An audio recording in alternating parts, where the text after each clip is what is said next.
Il a été le maestro de tous les maestros pendant plus d'1 an. On oublierait presque que Kevin a échoué par 2 fois au casting de l'émission présentée par Nagui depuis 2007. L'étudiant en statistique à San Francisco a finalement réussi à concourir au titre de maestro en 2018, gagnant aussitôt la sympathie du public.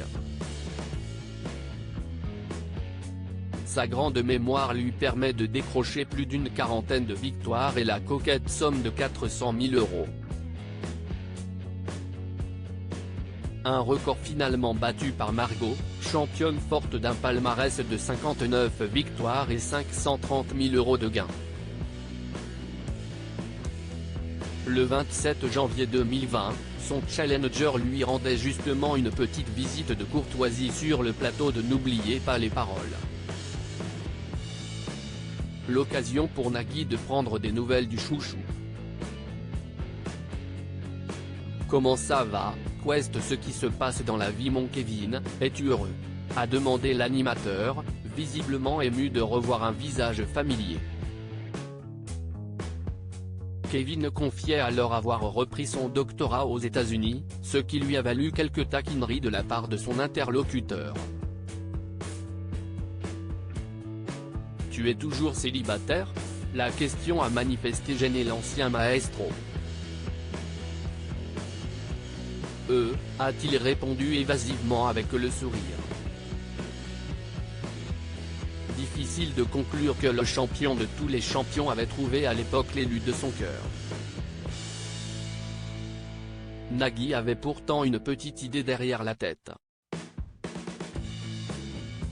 Cette folle idée de Nagui pour Kevin et Margot, elle est vachement impressionnante, lançait Kevin face à Margot sur le plateau de N'oubliez pas les paroles. Une véritable athlète de la chanson qui avait déjà des plans en tête pour la suite. Je ne vais pas passer ma vie sur le plateau, je le sais, confiait-elle à l'époque à nos confrères de Télé Loisirs. La jeune femme originaire du Morbihan souhaitait notamment concrétiser un projet d'immobilier à Saint-Malo et poursuivre sa formation d'auxiliaire vétérinaire. Ce 27 janvier 2020, Nagui, lui, avait une toute autre idée pour ces deux champions. N'était pas marié quand même ? Margot non plus, elle n'est pas mariée. Oui, il y a Antoine, le compagnon de Margot, je sais. Mais imaginez l'enfant que vous pourriez avoir. Il aurait un micro d'argent à la place de la tétine quoi. Le bébé, il connaîtrait toutes les paroles de toutes les comptines. Un rôle de marieur qui avait fait bien rire le public.